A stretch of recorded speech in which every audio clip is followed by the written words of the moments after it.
Welcome back to the channel. You are watching Journey with Us, a family of 6 traveling throughout Southeastern Africa.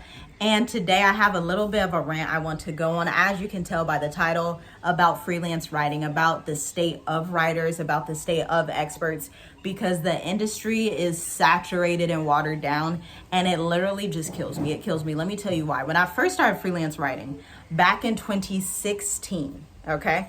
Back then we didn't have all the AI gimmicks. We didn't have all the chat GPTs, okay? And so writers had to do a journalist style and actually be good writers. They actually had to be good writers. They could not rely on robots.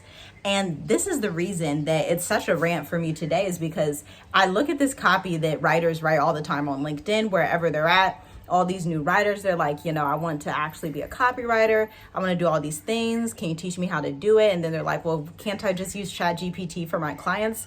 Child, let me tell you something. If you use chat GPT for your clients, your client is going to fire you. I guarantee it. Okay? Let me tell you why. Chat GPT is a research engine, and you should look at it as a virtual assistant. If you are a writer, you are also a masterful strategist. You are also a critical thinker. You are also someone that has empathy for the target audience. Chat GPT is incapable of having empathy. And what it actually does is pull regurgitated content. That's why I use this language when I say regurgitated AI content. It's pulling what's already available on the internet. You as a writer are getting paid to do the exact opposite. When clients hire you, especially if they're in finance, if they're in education technology, if it's a tech firm, if they're in e-commerce even, they are hiring you because they do not want to sound like everyone else. And so with ChatGPT, the easiest thing I can equate it to, if you're a writer that is starting to understand different frameworks and storytelling and copywriting, the easiest thing that I can equate it to is when you have those templates. Now, templates are good when you're first starting out and you're learning sales psychology and how to write. But if you're creating template content and then charging somebody hundreds of dollars and thousands of dollars, and then you're like, what happened? Freelance writing isn't a thing. It doesn't work. It absolutely does work, but you're not using your brain. They're paying for your brain. The writing that they want is the brain behind the writing. They want the end result. They want the person that's going to go the extra mile to do their due diligence and research 75% of the time before writing. And this is why I'm ranting about this, because it's so sad that this is the state of online writing today. Because when I started out, we didn't do that. Like, writers automatically knew I have to do research. Writers already knew I'm going to have to research 75% of the time before ever writing anything. And so this is why you see my clients over the past 8 years, they leave me all these reviews. I have over 25 reviews on my Facebook. And then on my website, even more, okay? And so they leave these reviews because when I take them through the writing process, what I'm doing is critical thinking, research, and understanding the buyer psychology. It's the same if you want to write blogs. It's the same if you want to write sales pages. It's the same if you want to write emails, okay? And so if you are a new business owner and you're trying to rely on ChatGPT and you're like, it seems like nobody's buying my stuff, and the audience may not be able to articulate, hey, I know you wrote this with Chat GPT. Instead, what they would be articulating is, this just doesn't feel right. It just doesn't feel like a match. It doesn't feel like it's an alignment. Because you cannot microwave your entire business. And writers, you cannot microwave your entire freelancing business. Clients are going to find out, and they're literally going to say to you, why are you using AI? It doesn't matter if you used AI to get on the top of the search engine, that's fine. But there's a different type of writing, and that's why I want writers to understand in 2024 and 2025, the writers that understand that not all writing is the same, because what gets you to the top of Google is not the same thing that gets somebody to buy. I'm gonna repeat that.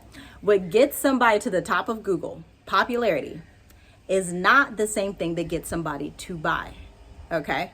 And so this is why we have something called a sales funnel. That top of funnel content, those viral blogs, viral posts on YouTube, an overreaching thing, podcast, whatever it is that gets a lot of attention is great. from the perspective of if you care about vanity metrics. P.S. Vanity metrics, if you take the root word of vanity, it means vain, it means empty, it means something that doesn't necessarily drive results. Businesses hire writers to drive results. They don't hire you to get popular. A true business owner that has an established company does not care about being popular. Instead, they want you to promise that you can drive results. And that's where your creative expertise comes in. And if you don't have enough creative expertise, I suggest you learn and invest from a writer like me who has been doing this for almost a decade. Invest in your own knowledge because it pays off. You are going to look back down the line, and you may already be in this position. Maybe you started freelancing a year ago and you're like, I've seen these posts she's talking about, I want to try freelance writing. You pitch yourself to some job boards and then you're like, oh my gosh, freelancing doesn't even work. Freelance writing, copywriting isn't even a thing. I don't even have clients. It didn't give me a client. Well, it didn't get you a client because you're not studying.